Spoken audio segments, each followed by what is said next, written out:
Hey folks, Rob Avis here. Thanks so much for coming out tonight. I just wanted to make a couple of announcements before I introduce Takota.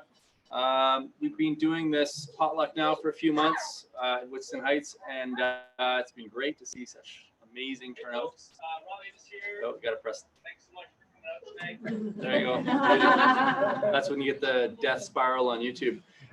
Anyhow, this is a co-sponsored event by Verge and the Permaculture Calgary Guild. And so I have a challenge for you and people out in the internet there. If you guys want to come out to these potlucks, they happen on the third Saturday of every month. No, not next month. No. Not next month, though, but most months. And it's switching in the new year. Okay, well, just keep an eye on the Calgary Permaculture Guild then, and you will get updated. My challenge to you guys is to bring out somebody else to the next potluck. Okay. How many people enjoyed February 2nd? February 2nd. Okay, so Here. it's shifting dates. Get onto the Calgary Permaculture Guild website. You'll find all the details. If you're not a member, please consider signing up. It helps us it helps the board create these programs, and it's really important. And I'm sure there's going to be lots of great events coming up in the next 12 months. So you can see Lisa or Barb or Marcia, and they can sort you out. So I'm going to pass it over to Takota. Takota's going to be talking about Organs 101, Grandma's Superfood, and I think we should give people an update on what you've just come through and some of the crackdown that's going on in Alberta. Maybe towards the end. That'll be the cliffhanger. You gotta stick around. All right. All right. Perfect. Okay. Take it away. Thanks, Rob. All right, folks. So I got a question for you, and if you know the answer to this, if you've seen this presentation before, you're not allowed to answer it. But what are the two most common diseases for human beings in the world right now? Cancer is one guess. Heart disease, diabetes, obesity is another one. Malnutrition. Oh, he's getting pretty close. Cavities. Cavities are the most prevalent disease in the world right now. Judging by the World Health Organization's stats, anywhere from 60 to 90% of school-age children have been affected by at least one or more cavities, and 100% of adults have had cavities, or upwards of 100%. Who here in this room has had a cavity before? Woo! Look at all them hands. So, Mike gets surprised. You haven't had a cavity? Okay. If every once in a while there's somebody there who's like, I've never had a cavity. It's like, oh my God, what have you been eating? So, so tonight I'm going to be talking about basically how nutrient deficiency is contributing to the most common disease in the world right now, and almost every other one, and what we can do about that. Now, the second most common disease in the world, what do we think that one is? Capitalism. How do you know you're at a permaculture event? Urban sprawl. Human diseases. The second one is a more pronounced form of physiological decay, which actually, who here has had braces before or has children who have had braces? I had braces myself. Okay, so disease is basically your body out of order, and the next two people I'm going to be telling you about were basically involved in nutrition and health, kind of in the early 1930s and 40s, and some of their research is really quite profound, and sadly it's been kind of fallen on deaf ears. But have you ever heard of the Pottinger's cats? Francis Pottinger, it's called people. Okay, so essentially there was this physician, he was a doctor, and he specialized in kind of lung diseases, things like tuberculosis, asthma, stuff like that. And in the 1940s, he was doing some clinical trials trying to help these lung diseases, and he was doing trials on cats. And just by kind of fluke scenario, he had to keep all these cats fed, And if anybody's ever had cats before, you'll notice that if you have 2 cats, pretty soon you have 4, and then 16, and 32, and they just kind of, you get a lot more cats. And that's what happened to Pottinger, and eventually got up to over 900 cats, and he had to feed these damn things. And his initial kind of clinical trial was that he wanted to keep all their diets the same. So he was feeding them cooked meat, raw milk, and cod liver oil. It was the only thing he was feeding these cats. And by the time they got to 900, it was getting pretty hard to keep up with that diet. And so he started getting just scraps from a local butcher. And they were raw, uncooked, and he was just feeding these cats.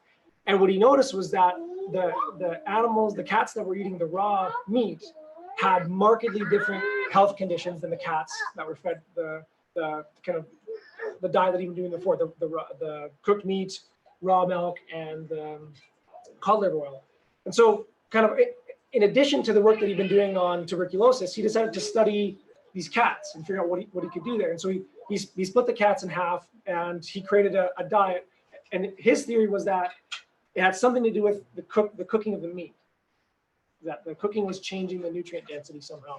And so he split it up. One was raw meat, cod liver oil, and raw milk, and the other one was cooked meat, cod liver oil, and raw milk. So he only changed one variable.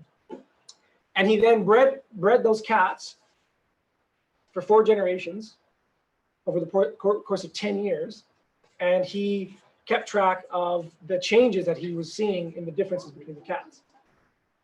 So the first generation, he noticed that the cats started to become very lazy. They developed kind of very typical degenerative diseases that humans would kind of later in the tail end of their life. Which for a cat is what, probably like 95 or something like that. And so like these are things like they started getting gingivitis, their teeth started to fall out, and they would cough, and their hair would fall out. Are these the cats that are on the cooked meat? This is the cooked meat. Yes, this is the cooked meat cats. So that's first generation. By the second generation, they became lazy and developed degenerative disorders in their midlife. And they also started to lose their coordination. So they weren't as agile anymore, and it was starting to basically, he theorized they were starting to affect their brain function. By the third generation, they were weak and they were very weak, and they had degenerative diseases very early in life, and they had a markedly shorter lifespan altogether. They also started to exhibit signs of very low fertility. So they couldn't get pregnant, and a lot of their offspring died within 6 months.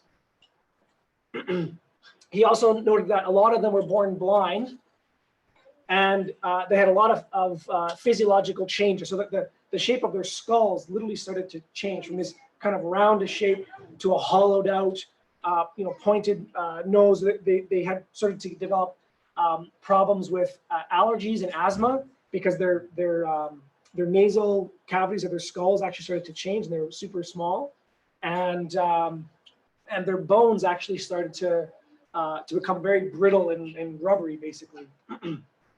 And by the fourth generation, it's very low fertility, and any cats that could get pregnant, their offspring would die. There was all stillborns by the fourth generation. What was missing from their diet? A single amino acid, taurine. One amino acid was missing from their diet. Taurine is a very heat-sensitive amino acid, and for cats, it's an obligatory amino acid that they need to be healthy. And changing that one variable and eliminating that amino acid had those profound effects on their health and even the physiological shape. Like the cats were smaller, their bones were basically turned into mush by the end of their life. When they dissected the cats, their organs were just riddled with basically decay and it was really, really bad shape. So ironically, what generation are we in today from the changes in our kind of traditional diets? 2 or 3 is where we are. So who here knows somebody who struggles with fertility? Right? Who here knows somebody, the braces, the cavities, the heart disease, just all these rampant health crises the World Health Organization estimates that 60% of global mortality is directly related to chronic disease. 60%. And that's not just in third world countries, that's across the whole world. And, and I would argue that that is a result of malnutrition. And there's a lot of other people that are coming to the same conclusion. And funnily enough, like I said, Pottinger, he was doing his research in the kind of the 40s and 50s, and his research was based off of this man here, whose name was Dr. Weston Price. He was actually a dentist out of Cleveland. And in the 30s, he started to notice that his clients' teeth started to fall out and cavities were becoming much more prevalent. And he had no idea what was causing it. It kind of peaked up in late in his career. And he actually theorized that it was from meat. He himself was a strict vegetarian, and so his theory was that we need to stop eating meat, eat more vegetables, and he recommended all of his clients to kind of follow his diet. But at the same time that he was making these recommendations, again, this is the 1930s, the world was starting to open up, and pictures like these ones here were starting to come back from these primitive, in quotation, those are his words, primitive cultures that had never had contact with the industrialized world. And as a dentist, he was amazed that villages that had no running water, no electricity, no nothing, they had perfect teeth, and they had these beautiful faces. Their teeth were straight. They struck him as very healthy. So ignore the ones on the right side. We'll talk about those later. So his theory as a dentist was this must have something to do with diet. And the more that the National Geographic was exploring the rest of the world, the more he was getting photographs back from all these primitive cultures all around the world, from the Inuit up north to African cultures, to the Aboriginals of Australia, to certain cultures in Europe that hadn't yet had roads that reached them, that were still on kind of these traditional diets. So as a scientist, he decided that he wanted to travel the world. He was 10 or 15 years traveling the world, studying these cultures that had not been influenced by kind of the Western culture, to see what their diet was, to see if there was a correlation between nutrition and physical degeneration. And what he found was essentially the same thing that Pottinger found with his cats, is that the first generation that started to adopt the Westernized foods, they would immediately lose their teeth, like these guys on the right here, and their health would decline rapidly, and all these other disorders were coming up. And then the second generation, so the children of the people who adopted these Westernized diets, when they had their children, that's where things like tuberculosis, crowded teeth, braces started to become very prevalent. And he actually started to see physiological changes in the shape of the skulls of the children, and almost identical to what Pottinger was finding as well. And so he traveled to every single continent and did research into kind of traditional cultures, and he basically was looking for patterns. In permaculture, we always try to find these patterns that have existed for a long period of time, so that we can derive principles about how we should act to be in harmony with the natural world. And that's exactly what he did. And what was it, 60, 70 years later, his legacy is living on. And now this woman here, Sally Fallon, she's the leader of the president of the Weston Price Foundation, and also the author of some incredible books, if folks haven't read them, about these nourishing traditional diets and the patterns that are associated with them. I actually had the opportunity to interview Sally Fallon about a month ago about her newest book, Nourishing Diets, where she basically traced the footsteps of Weston Price around the world to follow up with his research 70 years later, and bring some new science to the table that wasn't there in the 1930s. And it's, in my opinion, it is obligatory reading for anybody involved in permaculture. This book provides a snapshot of what our shared goal is for humanity. Absolutely amazing what these traditional cultures were doing. There was, for example, the Aborigines in Australia had intensive agricultural systems. They were building dams that were 300 feet long. They had fish nets that were more advanced than the nets that the settlers were bringing to the New World. It's fascinating expose into how these people were producing their food and the kinds of foods they were eating that was giving them this unbelievable high level of health. So in some of these traditional cultures that Dr. Weston Price was looking at, in the cultures that were eating their traditional diets, the level of cavities were typically less than 4%.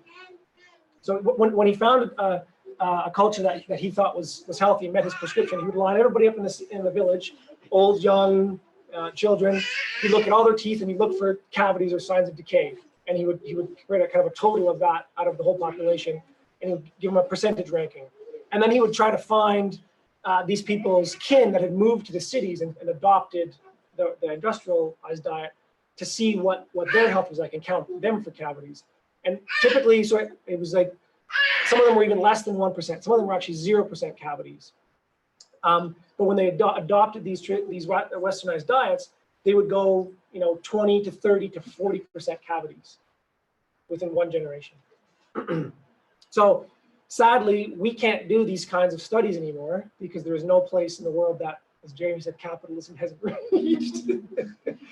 But luckily, we have some anecdotal and some reasonably good science from the 1930s to look at these diets. And now, thanks to the Weston Price Foundation, they're starting to raise new children based on these principles to see if we can reverse that difference. Which, interestingly enough, for the Pottinger's experiments, if it took 3 generations to get to where they were, it took 3 generations to get back, even if you change the diet health, because he started to try to reverse engineer it towards the end of his study.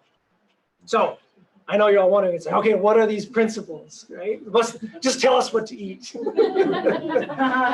And interestingly enough, the Weston A. Price diet is the only diet that I'm aware of that is based on principles. They don't tell you what to eat or what not to eat. It's based on these patterns that all of these cultures shared. Hundreds of cultures from around the world, they all had 11 things in common. I'm going to tell you about that next week. So, number 1, they all ate some kind of animal fats and proteins. There is no traditional culture that has ever existed that has not, for more than a generation, that has not consumed some kinds of animal fats and proteins. So you might say the Hindus in East India, they consumed a lot of milk. And interestingly enough, I've heard another story that even though they were vegetarians over in East India, when they moved to North America, some of these traditional Hindus start to find their health deteriorating rapidly, even though they're eating the exact same diet, like rice, lentils, milk, stuff like that. And what they found is that in East India, their technology to clean grain and rice and lentils is a lot less sophisticated than it is here. And so there's a lot more like locusts and beetles and flies that are in the rice and the beans over there. And so they actually get a lot more of these proteins in their diet. And there were some other cultures that didn't eat animals, but they would eat insects of some kind. So that's principle number 1. Principle number 2 is when they did eat the animals, they ate the entire animals. They didn't just take out the strip loin, the tenderloin, and throw the rest in the garbage. They ate the fat, the bones, the organs, the guts. In some cases, they actually, in Sally Fallon's book, she talks about how it was a lot of ungulates, or like dairy animals, or sheep, or goats, or deer. They have kind of 4 stomachs. And one of the North American indigenous people's favorite things to do was to basically, like you get those like platters from like the beers now that have like the lightest to the darkest beer. So they would harvest an animal and they would take out its stomachs and they would lie them out in a line and basically eat the contents of the stomach, progressing from grass that was eaten that morning to the stuff that was just about coming out the other end. And they would go down the line and eat the contents of the stomach. So that's how, what they were, the level that they were going at.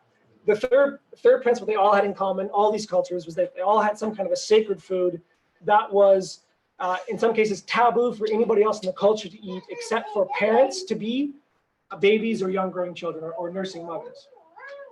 And in some cases, the cultures went to incredible lengths to get these sacred foods. Shark liver was one of them that Polynesians went to get. And you can just imagine how difficult it is to get shark liver when you're in a canoe with a wooden hook.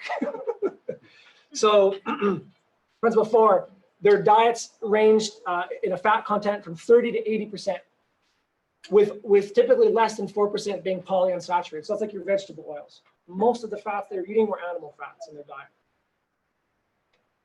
Principle 5 is they all had some kind of a food with high food enzyme products, so like fermented foods, a lot of like raw honey, kombuchas, all that stuff. There's every culture, or sourdough breads. 6 was they basically had an equal amount of omega-3 to 6 ratio in their diets. Which I don't want to get into that too much. They'll be doing another presentation in a couple weeks or whenever they ask me back again about animal fats, and we'll dive more into this. 7 was they all ate some kind of a raw animal product, whether it was raw milk, raw meat, raw liver, raw insects. It was some kind of an animal product that they didn't cook. They cooked a lot of their stuff, but they always ate some of it raw.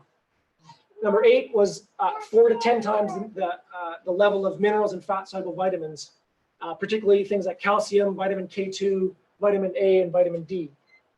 9 was they all ate some kind of seeds, grains, nuts, and or nuts. Sorry, paleo folks. There is not a traditional culture that's ever existed that didn't eat some kind of a grain. However, all of those grains and legumes and beans and things had very special preparation processes that sometimes took weeks or months before they would actually eat them, before they'd be suitable. Even fruit, for example, the indigenous people of Australia, before they would eat most of their fruit, they would bury it in the ground for a couple of weeks for it to kind of semi-ferment at a low temperature, and before they would eat it. And which is interesting because now we're finding out a lot about the plant lectins, basically phytochemicals that plants exude to stop animals from eating them before they're ripe, which some people believe are contributing to a lot of the inflammation that we're having in our diets. Number 10 was salt. Again, sorry, paleo folks, but salt was a cross-cultural pattern they all had in common. And 11 was there was no refined or denatured foods. So no McDonald's, no high fructose corn syrup, no highly processed cereals that are run through basically micro sieves to pulverize the grains so that they can pass through your blood-brain barrier and through your intestines, all this stuff. I'd like to point your attention to the fact that the first 8 of these all have to do with animal products. What were you taught about diet? In grade 3 and 4. The food pyramid. The food pyramid, yeah. So Sally Fallon says it's funny that the people who prescribe to the food pyramid are often shaped like it.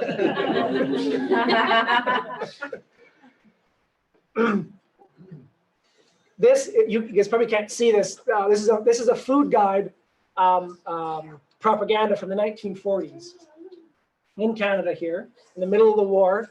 And there's like the milk and vegetables and stuff at the bottom. It's meat, fish, and eggs, 1 serving per day, and liver, heart, or kidney once a week. And just below that is some source of vitamin D, such as fish liver oils, is essential for children, advisable for adults. When was the last time you saw liver on the food pyramid? So I firmly believe that our health and vitality has been stolen from us by the politically correct diet dictocrats, which are heavily influenced by industrial agriculture and the agri-food business, which is rapidly taking over the world right now.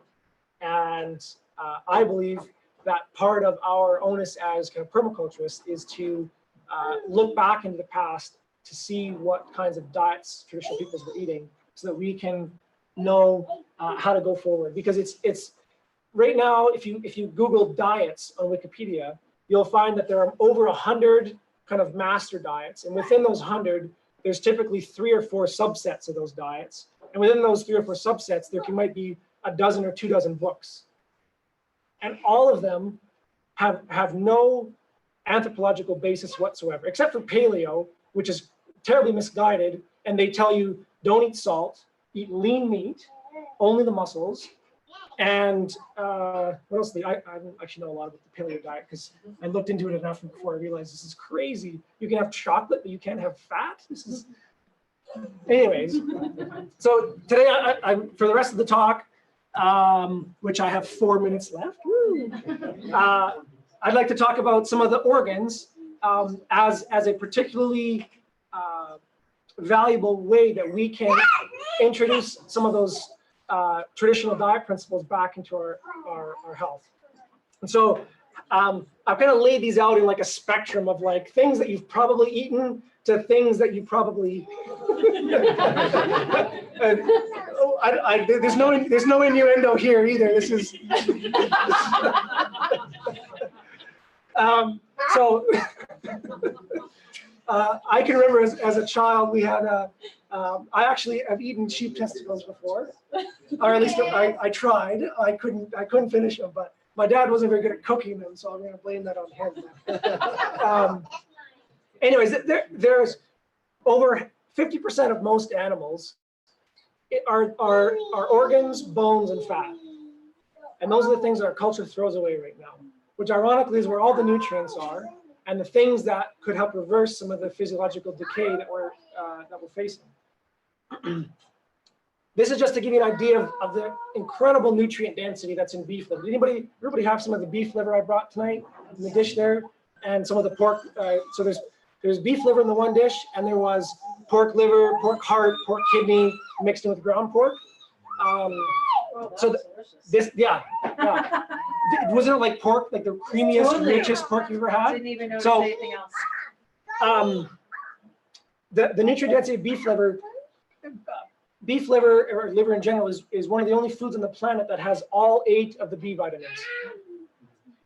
Interestingly enough, B12 is an obligatory B vitamin that you can only get from either genetically modified yeast or from some kind of animal product.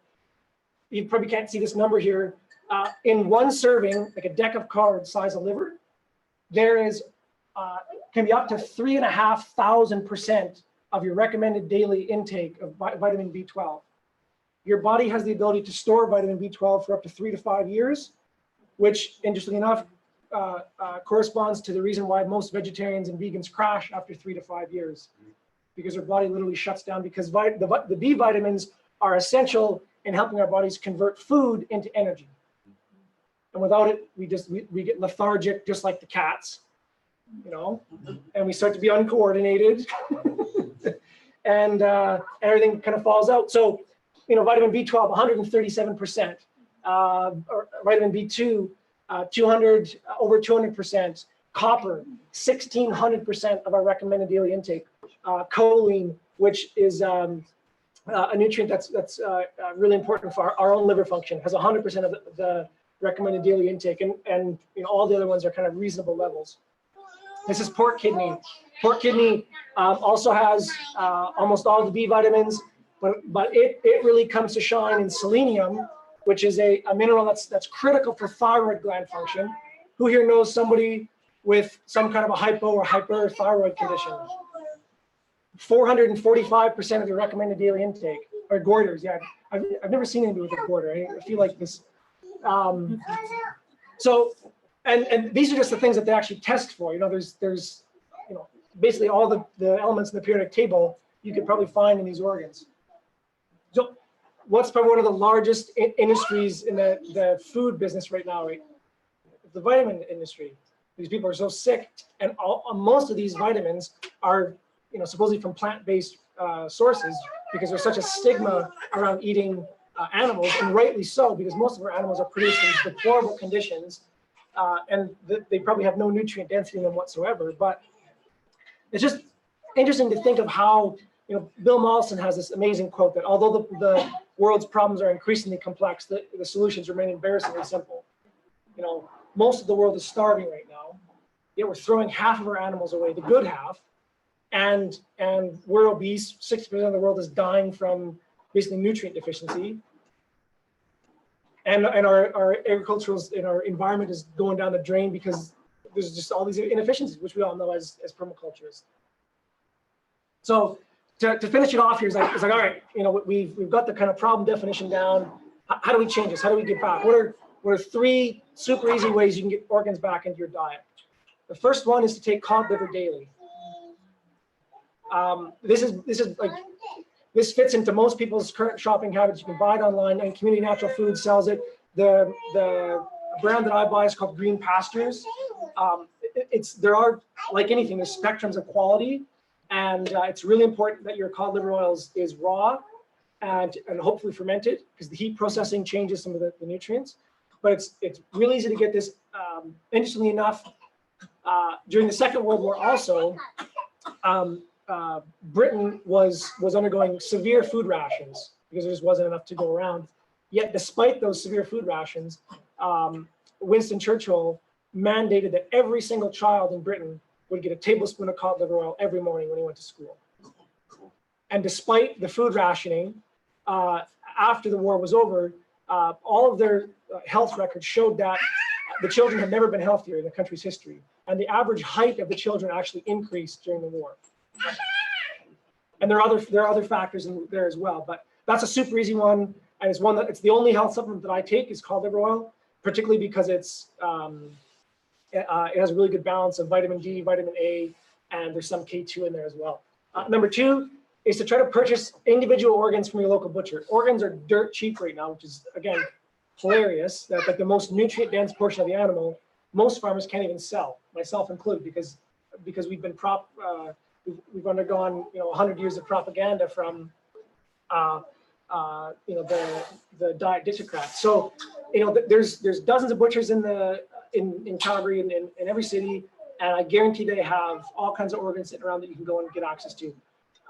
The problem with that is most of the organs are the animal's first line of defense of chemicals and that's their filtration system. So ideally you would try to source your organs from healthy animals, pastured, organic, stuff like that. However, there's some research that shows even animals that are in basically even the worst liver is better than none. For ethical reasons, I wouldn't prescribe to that, but that's a simple, really easy one. You can just go for individual cuts; they're super cheap, and the organ, if you're going to do one organ, it's liver. You all have the beef liver tonight. It's really easy. That was literally just liver fried in lard. There was a little bit of salt on it, and that was it. No flour, no nothing. And if you dip that in some of Angie's fermented mustard, woo, it's pretty good. Number 3 is to try to order nose to tail direct from the farmer. That's probably by far your cheapest option to get stuff. And then you can get the rare ones, like the tongue and the kidneys are harder to find. But those are really 3 simple sources. But if you had to do just one, it's the cod liver oil. There's some really good research on that. The Weston A. Price Foundation.org has some unbelievable research. Weston A. Price was actually doing trials on children who had severe cavities, more than 40 or 50 cavities in their mouth. I don't even think they have that many teeth, but there was a little girl that had more cavities than 40 or 50, and within 6 months, he had completely reversed all the cavities with no surgery or actually dental practices. Our bodies have the ability to heal themselves. You know, dentine gum. Dentine is a chemical that our bodies have the ability to produce that basically fills in our teeth and heals them. So 3 easy ways to eat organs. You guys had 2 of them tonight. By far the easiest is to just grind it up with the rest of your meat. This is something that we're trying to do with our direct marketed meat, just to make it simple for folks. Is like, if I hadn't had that label there, folks wouldn't even notice that there was that grind that you guys had tonight was about 25% organs, heart, liver, and kidney. And you wouldn't even notice it. And except when you're eating it by itself. Normally, like I can eat 2 or 3 hamburger patties. If it's made with that stuff, I can hardly eat one. I'm satiated.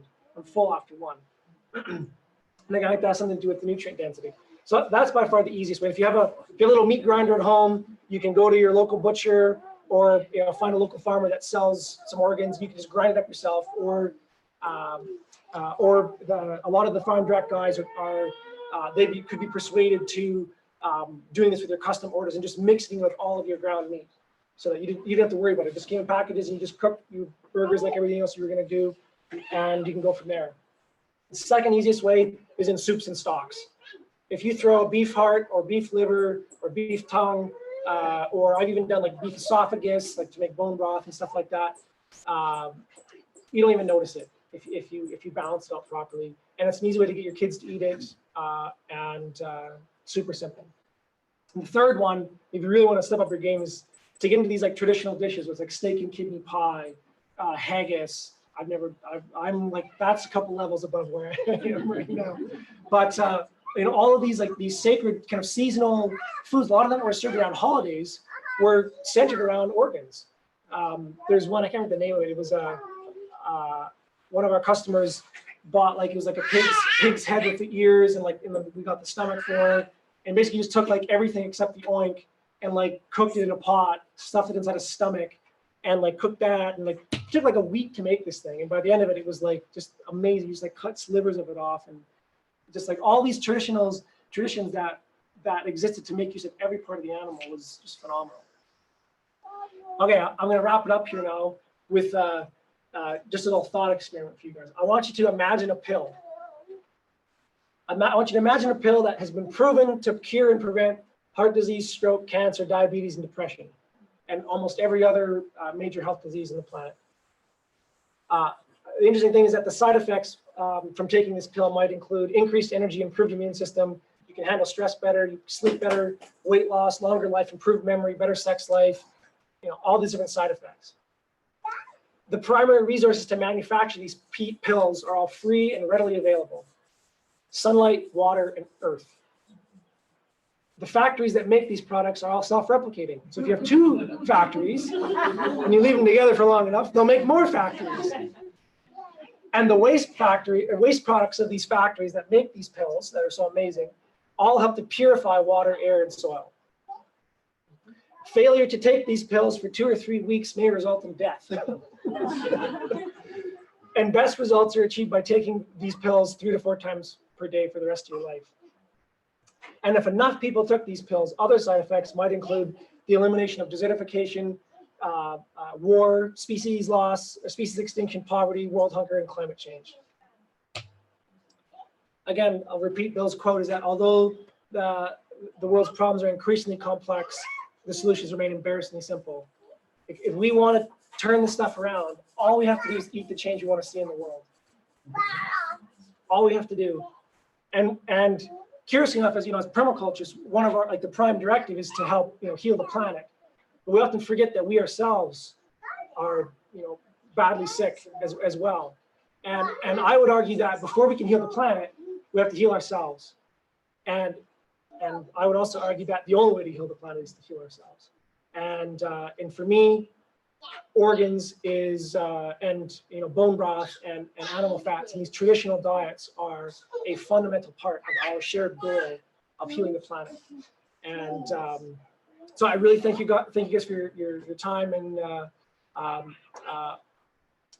if folks are interested in some recipes, we're starting to kind of gather all of our favorite recipes that we find online, because there's liver pate, and then there's like liver pate, and we try a lot of stuff, and we're starting to gather them and put them on our website. If folks want to kind of stay tuned for that, they can sign up or just check out our blog at coenfarm.ca/blog, or you can sign up to our newsletter, and we send out updates and stuff all the time with this stuff. Thank you so much.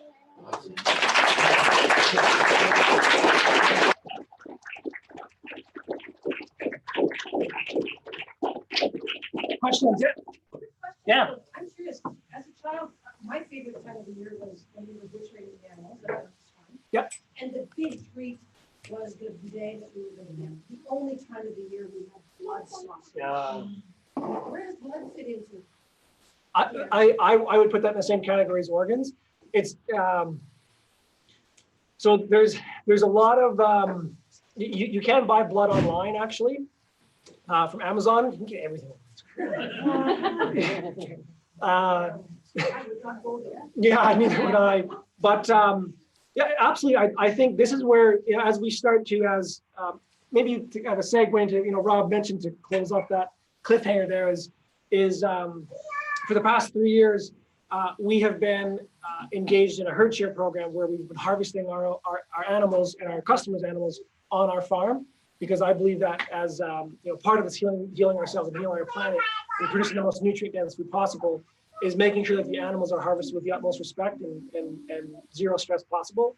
And the only way you can do that is to do it on the land that the animals were raised. And so we were doing that, and because we were so closely involved, we were able to get some of these specialty organs for our customers when they asked for them. Most of our customers still are a bit squeamish about some of this stuff, and I don't blame them because I'm still trying to incorporate these back into my diet as well. But one of them is blood that I would like to get back, because the butchers and the systems that we have, there's no space for that anymore. In the same way, like everything's become a monoculture, and now if it was a stretch for me to get our newest butcher to save all the bones and just put them into bags. It's like I had to like 3 times I had to tell them the same things. Like I don't care what to charge me. Like our customers want the stuff, just put it in the bag, separate it, label it. Interestingly enough, our government does not allow for the on-farm harvesting of meat. And this year, we were threatened with a year in prison and a $10,000 fine for providing a person-to-person exchange with our customers so that they could have humanely raised meat. And just recently in Calgary, about a week ago, I believe there was a raw milk dairy farmer who had his farm raided by about a dozen police officers and is now facing a $25,000 fine and possibly jail time for producing. Again, raw milk is one of the even the indigenous people of North America, when they killed the lactating buffalo, the first thing they did was cut open the udder and drink the milk. It was one of the most sacred foods from the animals, and it is becoming illegal for us as consumers to have these nourishing foods for ourselves. And I don't know what there's a lot of directions you could go with that, but we have to fight back, and we have to create a new culture, just like we're doing with everything else in permaculture right now. And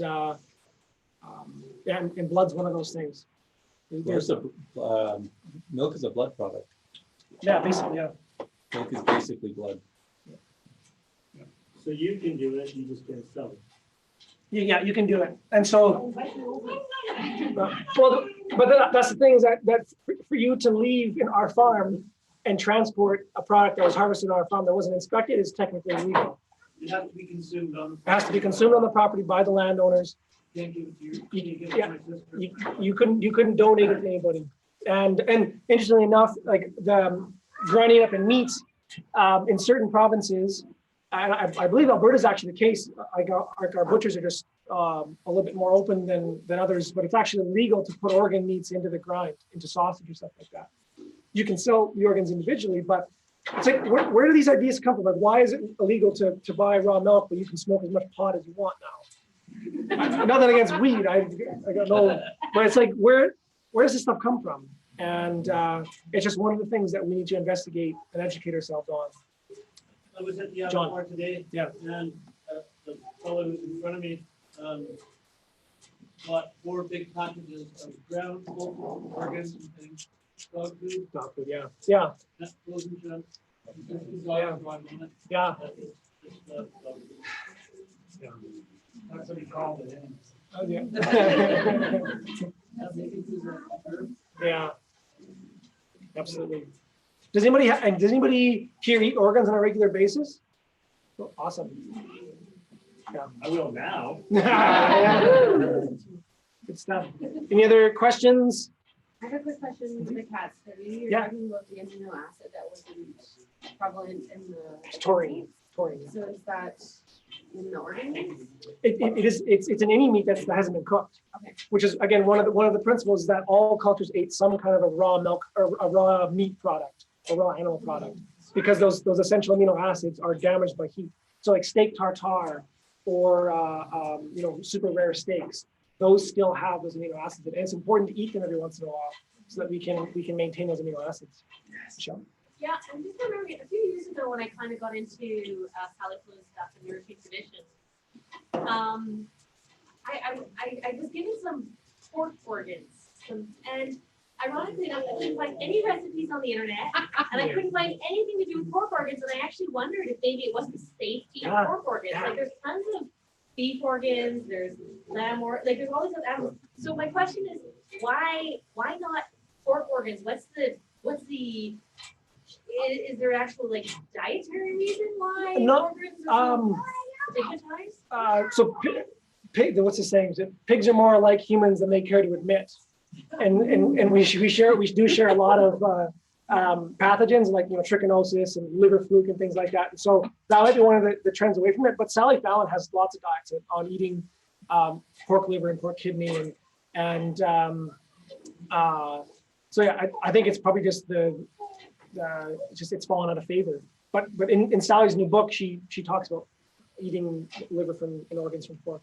Yeah, because I didn't feel that one would be. It's weird to ask. It is, yeah. For your pork organs. Who was like it? Beef organs, at least they're like, oh, it's the crazy lady who wants Yeah, beef yeah. organs. You ask for the pork organs, you're like, ooh. Yeah. So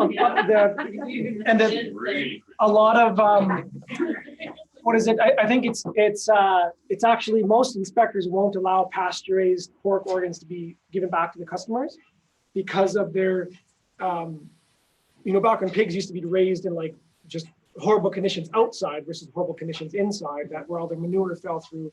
Liver fluke and a lot of intestinal parasites and things like that were very common in the organs, and so I think that probably is what got away from it. But if the animals are rotated properly and they're healthy, there's no issue with. And then also if you cook it wrong and if you freeze it for what is it, like 6 or 7 months or something, it kills trichinosis, and as long as you cook it over 145 Fahrenheit, you're good. So, but interestingly enough, so I wouldn't recommend eating raw pork liver because of the parasites and things like that. But raw beef liver is actually one of the things that Sally found and a lot of other traditional cultures ate. Was the liver and the heart were often the first things that the indigenous hunters would eat when they harvested an animal.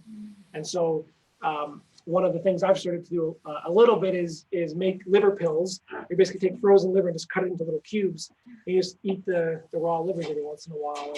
And yeah, or you can just take cod liver oil in a bottle.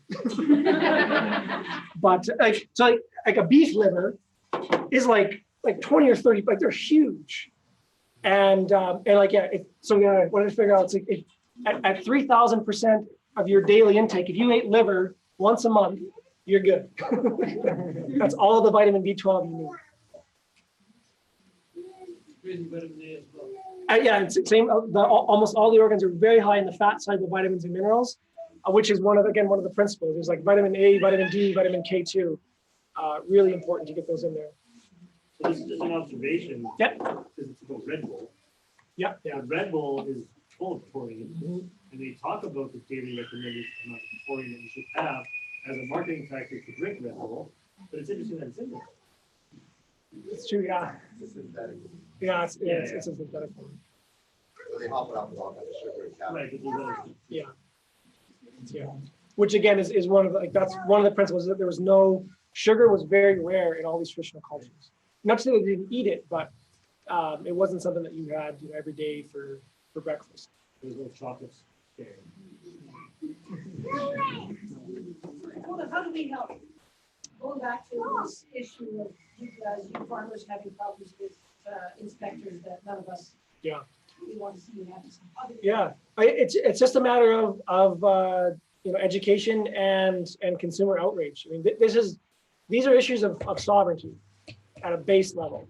Is that when two consenting adults can't come together in a private agreement and make exchange needs and yields in a way that doesn't affect anybody else in the community, there's something wrong with our culture.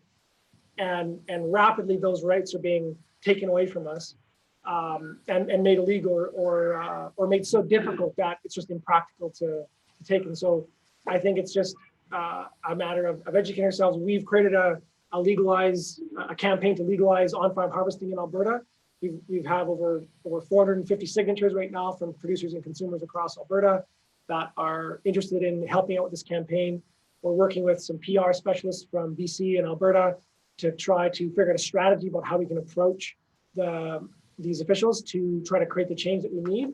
Because I don't believe it has to be something where we fight them. It's like this is outrageous. Like how do we find something that works? If you guys are obviously concerned about so-called food safety, well, how can we do this in a way that works for you, for the farmers, for the consumers, and for the animals? Because there's an ethical component to this. Again, the permaculture is a system that's based on ethics, and I believe that's a critical piece to all this. And there's also a very practical reason that, because when an animal is stressed when they're before they're harvested, all those adrenals, the cortisol, the stress hormones are just packed in their body, and it gets locked in there. Scientifically, it changes the physical structure of the protein, it changes the mineral content, and it changes the structure and the shape and the overall taste of the meat.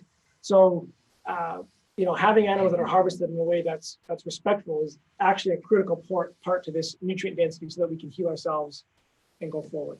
So I think it's just find a local farmer. There's tons of us around, and just connect with them and find something that works.